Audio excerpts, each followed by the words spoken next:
കൂട്ടുകാരെ, പുതിയൊരു വീഡിയോയിലോട്ട് എല്ലാവർക്കും സ്വാഗതം. അപ്പം നമ്മുടെ മനുഷ്യനെ കൊല്ലാൻ വേണ്ടി സഞ്ജയൻ്റെ ഒരു അനിയത്തി ഉണ്ടല്ലോ, അവളും കൂടി ഇറങ്ങിയിരിക്കണല്ലേ.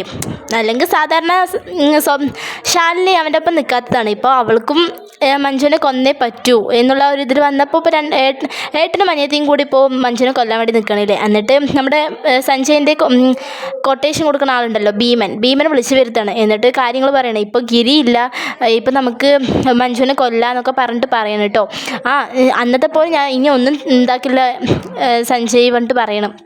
അന്ന് നീ എന്താണ് കിട്ടിയൊരു ചാൻസ് ആയിരുന്നു, അത് നീ തന്നെ ഇല്ലാണ്ടാക്കി, ഇനി ഇതും കൂടി ഇല്ലാണ്ടാക്കണ്ട പറഞ്ഞിട്ട് പറയണം കേട്ടോ.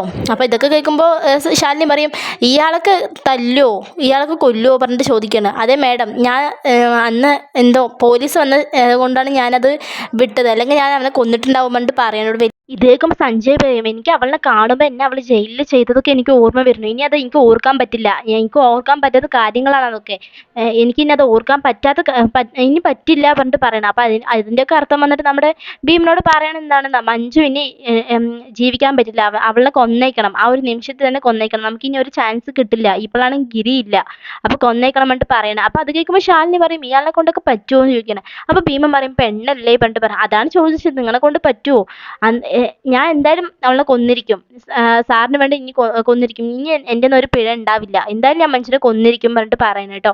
അത് കഴിഞ്ഞിട്ട് പിന്നെ നമ്മുടെ മനുഷ്യനെ കൊല്ലാൻ വേണ്ടി അയാൾ വരുന്നുണ്ട് കേട്ടോ, മാസ്ക് ഇട്ടിട്ട് കത്തിയും കൊണ്ടൊക്കെ വരുന്നുണ്ട്. പക്ഷെ അപ്പോഴേക്കും നമ്മുടെ രക്ഷകനായിട്ട് ഒരു മാറിയിട്ട് ഒരാൾ എത്തുന്നുണ്ട്. അയാൾ ആരാണെന്നൊന്നും തെളിയിച്ചിട്ടില്ല, എന്തായാലും നമ്മുടെ മഞ്ജു രക്ഷപ്പെടുന്നുണ്ട് കേട്ടോ. അയാൾ വന്നിട്ട് അപ്പോഴേക്കും നമ്മുടെ മഞ്ജുവിനെ രക്ഷിക്കുന്നുണ്ട് കേട്ടോ.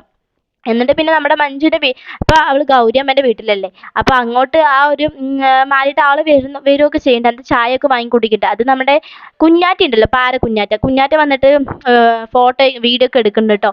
എന്നിട്ടത് നമ്മുടെ മഞ്ജുവിനോട് പറയണത്, ഇതെന്തായാലും ഈ ഇവിടെ നടക്കണമൊക്കെ ഞാൻ എന്തായാലും ഗിരിനോട് പറയും, അപ്പോൾ ഗിരിക്ക് എങ്ങനെ ഉണ്ടാവും പറഞ്ഞിട്ട് പറയണേ. അതൊക്കെ കേൾക്കുമ്പോൾ നമ്മുടെ മഞ്ജുവിൻ്റെ ആകെ മാറണം കേട്ടോ. ഇനി ഗിരിയേട്ടൻ എന്നെ തെറ്റിദ്ധരിക്കുമോ, എന്തെങ്കിലുമൊക്കെ വിചാരിക്കുമോ എന്നൊക്കെ പറയുന്നുണ്ട് കേട്ടോ. അങ്ങനെ ഒരു മൂഡ് ഓഫ് ആവണ്ട. എന്നിട്ട് നമ്മുടെ കുഞ്ഞാറ്റ അങ്ങനെ കൊണ്ടുപോയിട്ട് ഭാനുമന്ത് പറയണം കേട്ടോ, ഇല്ലാത്തതും ഉള്ളതും ഒക്കെ ഉണ്ടാക്കി അങ്ങോട്ട് പറയണം കേട്ടോ. അപ്പോൾ എന്തായാലും ഇന്നത്തെ എപ്പിസോഡ് ഇതൊക്കെ ആയിരിക്കും. വീഡിയോ ഇഷ്ടമായി ലൈക്ക് ചെയ്യുക, ഷെയർ ചെയ്യുക, സബ്സ്ക്രൈബ് ചെയ്യുക. Thanks for watching.